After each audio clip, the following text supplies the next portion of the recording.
News, आवाज महाराष्ट्राचा। तब्बल 9 वर्षानंतर पिंपरी चिंचवड महानगरपालिकेच्या निवडणुका पार पडल्या असून या निवडणुकीत भारतीय जनता पक्षाने 84 जागा जिंकत एका हाती सत्ता मिळवली आहे।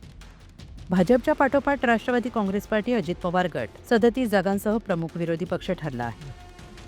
दरम्यान येत्या काही दिवसात महापौर पदासाठी आरक्षण सोडत होणार असून आरक्षण निश्चित झाल्यानंतर महापौर कोण होणार याबाबत राजकीय वर्तुळात जोरदार चर्चा सुरू आहे। याचबरोबर महानगरपालिकेतील विरोधी पक्षनेते पदासाठी चढाओढ रंगताना दिसते आहे। राष्ट्रवादी काँग्रेस पार्टी, अजित पवार गटकडून विरोधी पक्षनेते पदासाठी तब्बल 6 नावे चर्चेत आली असून त्यामध्ये संदीप वाघेरे, डब्बू आसवानी, प्रमोद कुठे, भाऊसाहेब भुईर, डॉक्टर वैशाली घोडे आणि राहुल भोसले यांचा समावेश आहे।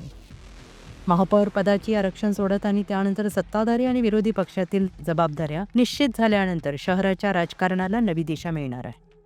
विरोधी पक्षनेतेपदी कोणाची निवड होते याकडे आता सगळ्यांचे लक्ष लागून राहिले आहे। पुणे तसेच पिंपरी चिंचवड आणि महाराष्ट्रातील महत्त्वाच्या आणि ताज्या बातम्या पाहण्यासाठी महाराष्ट्र 18 न्यूज चॅनलला यूट्यूबवर सबस्क्राईब करा आणि बेल आयकॉन प्रेस करा।